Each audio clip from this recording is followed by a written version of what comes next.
Hi folks, how are you doing? And a very interesting second round here in the candidates. Still, game is just being played. Kramnik-Karyakin is a very interesting one, and it seems Kramnik has a very good position, lots of chances to win that game, but very interesting game there going on.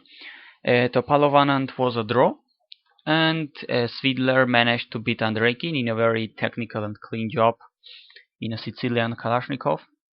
But the game I'm going to focus on this video is the one between Levon Aronian and Shahryar Mamedyarov, Armenia versus Azerbaijan. And Levon yesterday lost badly against Anand, but today he bounced back. It was a very spectacular and quite flashy game against Shahryar. He won the game finally, but he already had a very pleasant, maybe not technically winning yet, but very pleasant position right out of the opening. In fact, he's going to trap Black Queen, as we will see. So this game is very interesting. There we go. d4, knight f6, c4, e6, knight f3. Levon doesn't want to go into the Nimzo-Indian. Usually he doesn't play the Nimzo-Indian with white. d5 and now knight c3. We have a classical Queen's Gambit. And Black decides to go with the Ragozin defense. Interesting and rather active in most cases line. Bishop b4, bishop g5, now knight bd7. Now you may remember, or you may have seen the game I analyzed in which Fresinet was playing in Yerevan, by the way, hometown of Aronian in Armenia. He was playing black, Ragozin in the European Individual Championship. He played this exact move. Once again, knight bd7, h6 is more common here. But knight bd7, now c takes, and Levon plays not the most common move here, not the main line at all, but an interesting move, knight d2. Aronian had already played this against Ivanchuk in 2011 in the Masters final in Bilbao, I think. And though he was, too optimistic in that game and he lost that one, but the idea here is quite simple. Now the knight on c3 is not pinned and is threatening to take on d5 because the knight on f6, the black one, is pinned. So repeating his game against Ivanchuk. Now c6, very obvious, defending the pawn. e3. Now the knight goes to f8. Another move order starting with short castle, bishop d3, rook e8, short castle. Now knight f8 is more popular, but anyway, position is more or less similar. Not exactly the same, but more or less similar idea. Mamedyarov plays knight f8 first, with the idea to go with the knight either to e6 or g6. This is more or less common, I think, in the Queen's Gambit declined, especially when this exchange happened in this so-called Cambridge pawn structure. I think this is more or less common.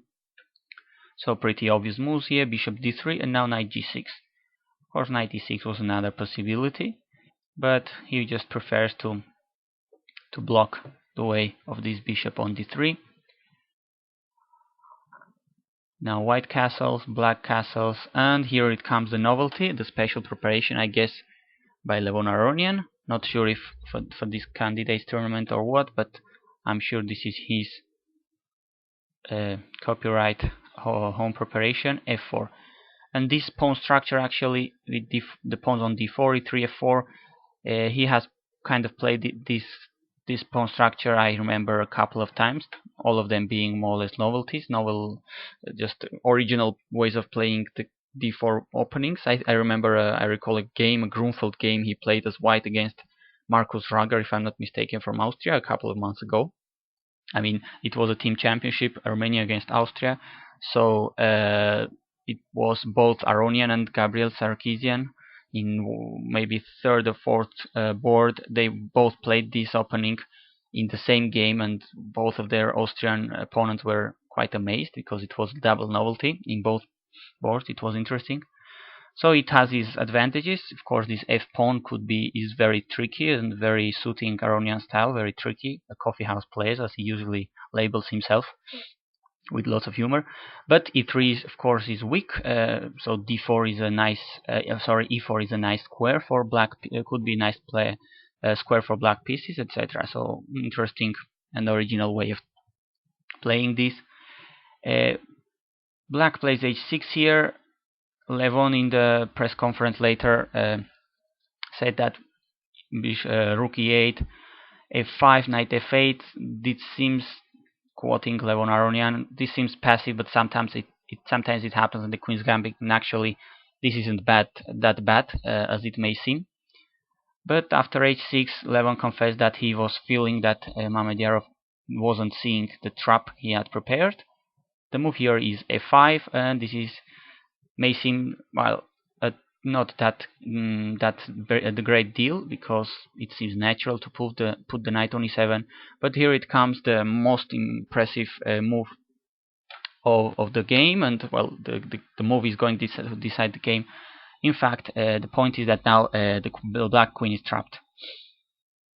The move is knight e4, and the black queen only has one square to go to h4.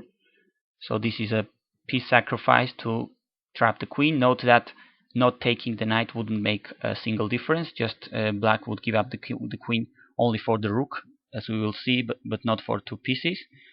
But that's why black takes. But white has another knight to go to e4, and now the queen has only one square to go to h4. Now g3. Once again, not many squares to go to, only h3, and now knight f2. The queen is trapped. Very interesting queen trap here by Aronian. Kudos to him. Now black has to take on f1 just to take another rook in exchange. And here it's interesting. He had a couple of choices, and Aronian took with the king. So let's go a little bit back. So as I said here, the engines are suggesting queen g5. It basically seems the only move, not to lose the queen, not to fall into a very difficult position. And in fact, Mamedyarov said in the press conference that if it wasn't for, after 97, if it wasn't for the queen being trapped, black is doing absolutely okay here. Of course it is a good position for black if it wasn't for the fact he's losing his queen. So queen g5 here, the point is he's threatening to take on a3, to take the bishop on d3. Now queen e2 defending. Now knight h4, attacking there, knight f3, if takes, rook takes. For instance, rook e8, e3 is a source of counterplay for black, but still I think this position has quite a venom for black. I mean, I would rather be white here, of course, because this f pawn is very far advanced.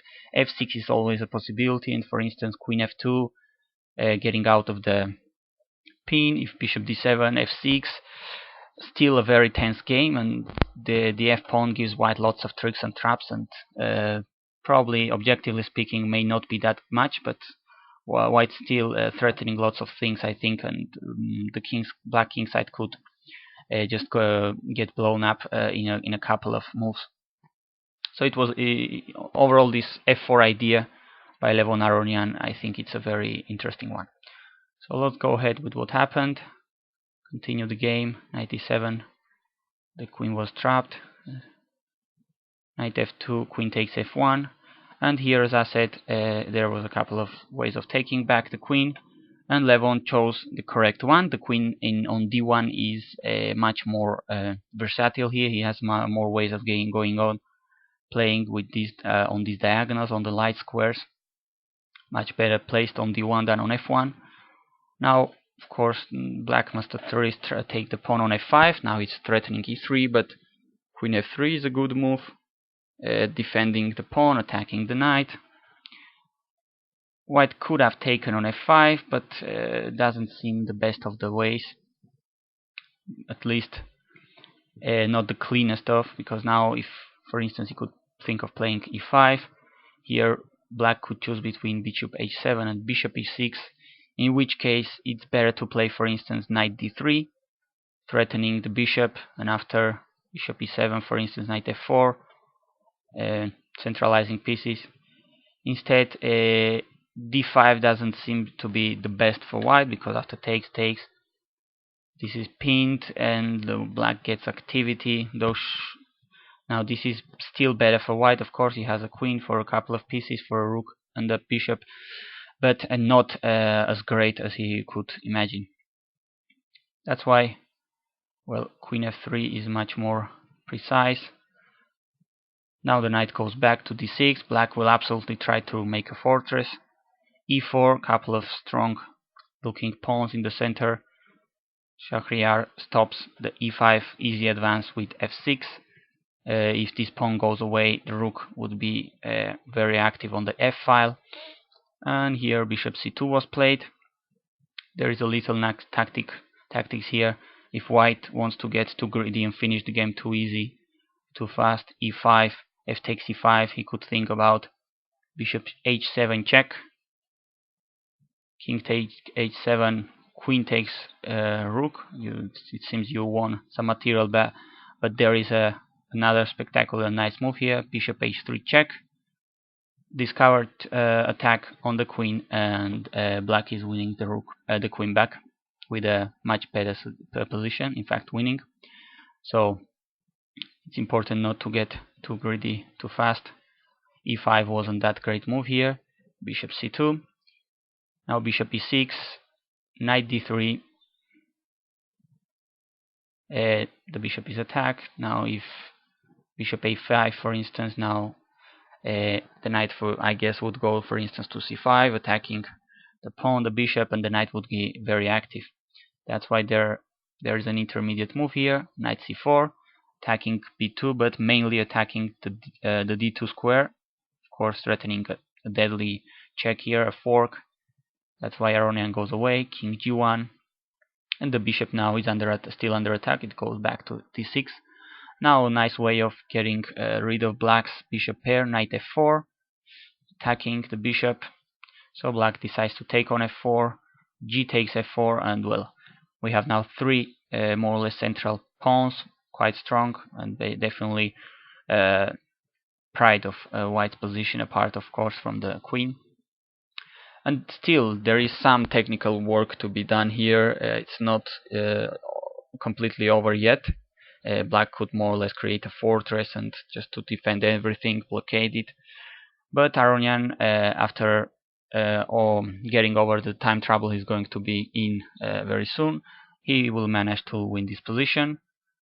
Now rook a d8. Levon was thinking that there was he mentioned in the press conference, if f5, probably d5 is very good for white, c takes, e takes, with the idea of advancing the pawn even more, and this seems very dangerous, as after bishop moves, bishop b3 for instance, pinning the knight, etc. So this is very good for white. That's why rook a d8, just simply attacking the pawn, developing the rook into an open file. Now f5, bishop f7, and queen c3, defending the pawn. The other rooks goes to the e file, bishop d3, attacking the knight. The knight goes back to b6, and now white gains some space in the queen side. a4, black plays a6, and Aronian goes ahead with a5. Knight c8, and the pawn on b7 now is quite weak. Another achievement for white. Here he plays e5. Knight e7 seems correct. d5 square is now available for both black bishop or knight. Instead taking, take back, and these pawns look rather dangerous there. With the bishop, with the queen on the diagonals, the rook could join the party, and this could be disastrous for black. So now knight e7, still e6. Now white has a strong passed pawn there. Bishop h5. Now bishop e4, improving pieces, putting the bishop on the big diagonal. It's not kind of pinned anymore, the pawn. Now knight d5 seems quite logical, but there are some threats with tempis, some tactical threats with tempis. Sorry. White has this queen h3 move, which in fact he played. Instead, if white takes, rook takes, now black will double rooks on the d file. The rook on a1 cannot go to d1 as the bishop would take it. So not the best scenario for white. In fact, now black here is holding very easily, I guess. That's why queen h3, very concrete move. The bishop can only go to the e2 squares. Bishop e2, another tempi, king f2 attacking the bishop once again. The bishop goes to b5 now. Rook g1, threatening to take an h6 as the pawn on g7 is pinned. That's why king h7 is played. Here queen a3 was played by Levon Aronian. And here comes another important point at the game. Well, it really didn't happen, but this is another important nice move that could have happened. Now Levon was in really serious time trouble. Remember, there is no increment here until the move 16, I think, 60 something or something, I think. So he couldn't calculate all the craziness leading to the victory after the move I'm going to show you, but it was still very interesting to see. The move I'm talking about is rook takes g7 check, sacrifice of the rook to just annihilate the king side and get in with the king with the queen.